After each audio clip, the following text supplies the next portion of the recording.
Simula ngayong araw hanggang sa Linggo, hindi muna babiyahe ang tren ng Metro Rail Transit o MRT.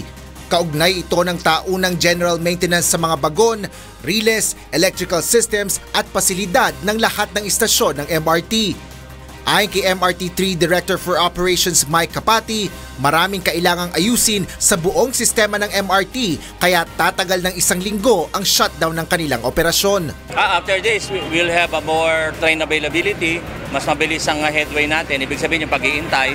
And at the same time, yung ating mga facilities mas na-maintain ng maayos. Bilang alternatibong transportasyon sa mga maaapektuhang pasahero ng MRT, 140 bus ang binigyan ng special permit ng Land Transportation Franchising and Regulatory Board.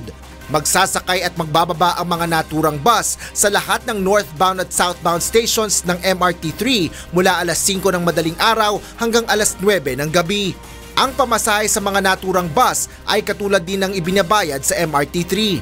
Pinagsabihan at binigyan naman ng warning ni MMDA EDSA Traffic Czar Bong Nebriha ang ilang driver ng bus na kasama sa MRT3 Bus Augmentation Program. Ito ay dahil nagkanya-kanya na ng biyahe ang mga ito matapos makarating sa MRT Taft Avenue Station sa halip na muling pumila papunta sa North Avenue Station. Nagkakaroon na ng kalituhan kasi yung galing North Avenue pag-ikot may mga laban ng iba, tapos may mga signages na sila papunta ng Fairview yung iba. Hindi naman po ganun yung yung usapan namin. Ang usapan namin, paikot-ikot lang sila dito. Karamihan sa mga pinag-ulit natin dito ay mga number moving. So basically, hindi sila po pwede pumunta doon sa ruta nila. Epektibo ang Bus Augmentation Program hanggang Miyerkules, April 17 at muling babiyahe sa Sabado, April 20 hanggang sa araw ng Linggo, April 21.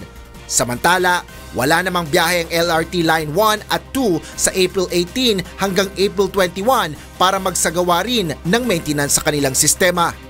Asher Cadapan Jr., UNTV News and Rescue, Quezon City.